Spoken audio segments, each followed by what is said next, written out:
When my son told me that I would not be welcome at his house for Christmas, I didn't argue with him. I didn't shout, I didn't break down, and I didn't let him see the sting in my heart.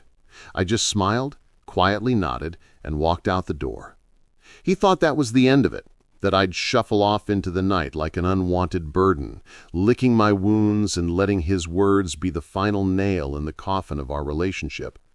But what he didn't know, what he could never have imagined, was that I have the power to shake the very foundation of the life he thought he built for himself.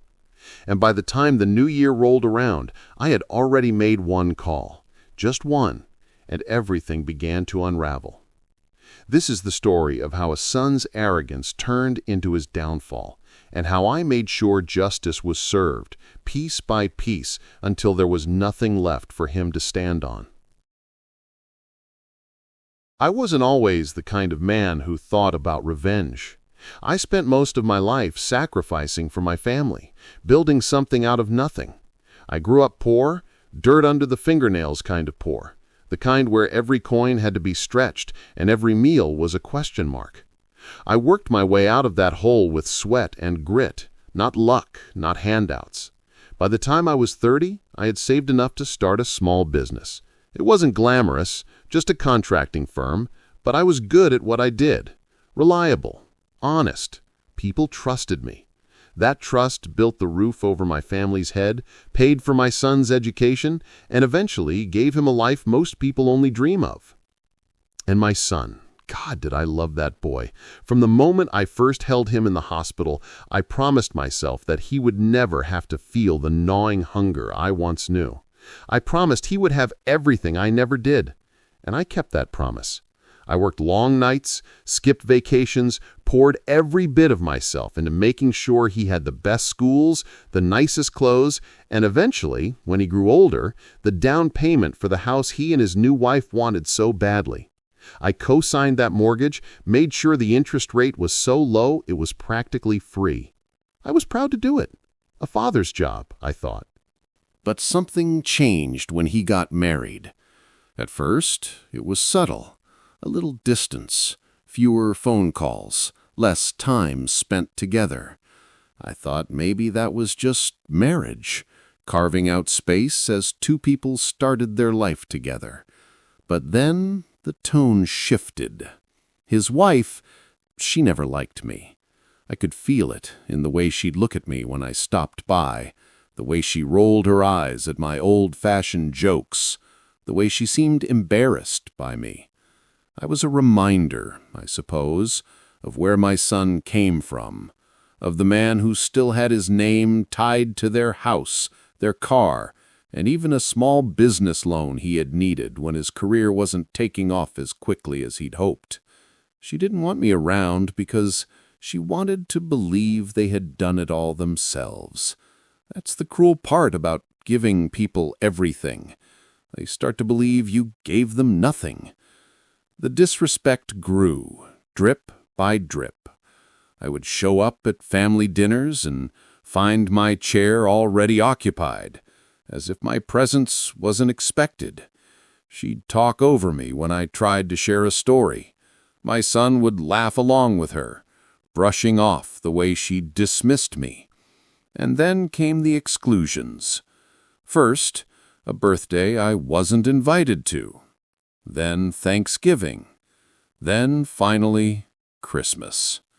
That night when he called, his voice flat and cold, and told me, "Dad, we think it's better if you don't come this year. It's just less complicated without you." I sat there in silence for a long moment, the weight of his words pressing down on me like stones. Complicated? I was complicated?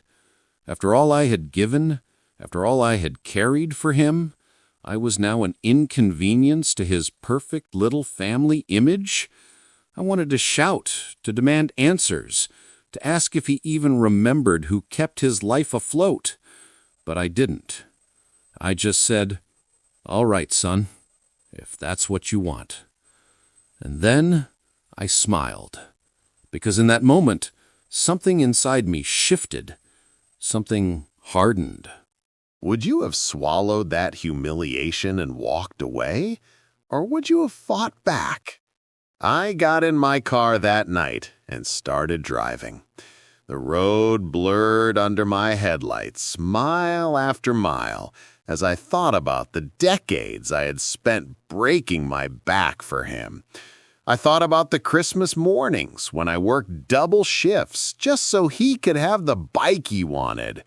I thought about the nights I stayed awake worrying about how I'd pay the bills while he slept soundly, dreaming of a future I was building for him. And I thought about how easily he discarded me, as though I was nothing more than a shadow to be pushed out of the frame. That was when the idea first sparked. I still held the keys to his life.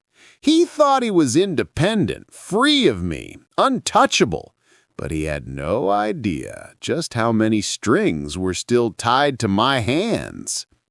The first step was small, a quiet withdrawal of support. He didn't know it, but I had been paying part of his insurance premiums, a little safety net I kept running just in case. I canceled it without a word. A few weeks later, his wife had a medical appointment, and the bill shocked them. I heard about it through the family grapevine, the whispers of, "Why isn't the insurance covering this? And didn't you pay this already?" It was just the beginning, a crack in the perfect glass facade of their life. Imagine their faces when they realized the safety net was gone. What would you have done? Confess right there, or let them twist a little longer? The second step came after the new year. That one call I mentioned, it was to the bank. I had co-signed his mortgage, and with my name still attached, I had leverage he hadn't even considered. I stopped the automatic payments I had quietly been making for months. You see, when he first bought the house, he wasn't as financially stable as he pretended. I had been covering the difference to keep him afloat, never telling him, never asking for thanks. But when I pulled the plug, reality hit him like a storm. By February, the letters started arriving. Overdue notices, warnings. I can only imagine the arguments in that house, the panic behind closed doors as they scrambled to figure out where the money had gone. Be honest. If your own father had to secretly cover your bills, would you feel grateful or embarrassed? Comment below. I didn't stop there. I had helped him with a small business venture, a startup dream he and his wife wanted to pursue. He convinced me to be a guarantor on the loan. Well, guarantors can also pull support when terms aren't met. And believe me, he hadn't met them. I withdrew my backing. Without it, the investors pulled out. One by one, the dominoes started to fall, and every piece of his carefully curated life collapsed around him. He tried to patch it, to juggle debts and excuses, but you can't juggle when the floor beneath you is gone. And oh, there were close calls. He suspected something was wrong, even called me once in a panic. "Dad, have you heard anything about the bank? They're saying payments aren't going through. It's weird." I could hear the tremor in his voice, the fear. And do you know what I said? I said, "That's strange, son. I'm sure you'll figure it out." Calm, collected, letting him dangle. He hung up, still in the dark, still clueless about who was holding the scissors to his lifeline. Can you imagine the satisfaction of watching him panic, knowing the whole time you were the storm behind the clouds? By spring, the facade was gone, the house foreclosed, the business dissolved, the car repossessed. His wife, oh, she left him the moment the shine wore off. She married a man for the lifestyle, not the loyalty. And when the money dried up, so did her affection. She packed her bags and disappeared without a trace, leaving him in the ruins of the empire he thought was his.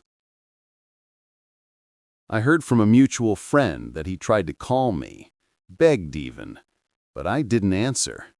Not once. Because the truth is, he had already answered me the night he told me I wasn't welcome in his house. That was the only answer I needed.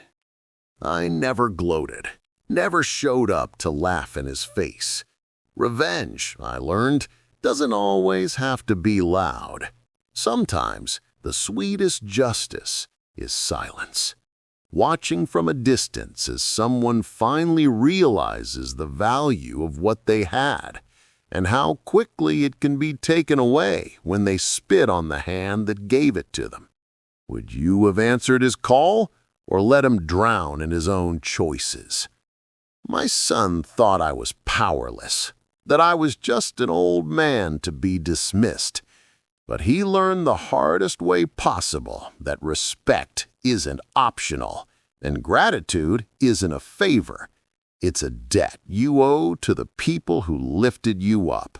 And he defaulted on that debt long before the bank came calling. So if you've ever been underestimated, if you've ever been cast aside by the very people you sacrificed everything for, let this story be a reminder. You are never powerless. Patience is its own weapon. Revenge isn't about rage. It's about timing, about letting people destroy themselves while you simply step back and stop carrying their weight. My son thought Christmas was complicated with me around, but I'll tell you this, life got a whole lot more complicated without me. And sometimes that's the only justice you need.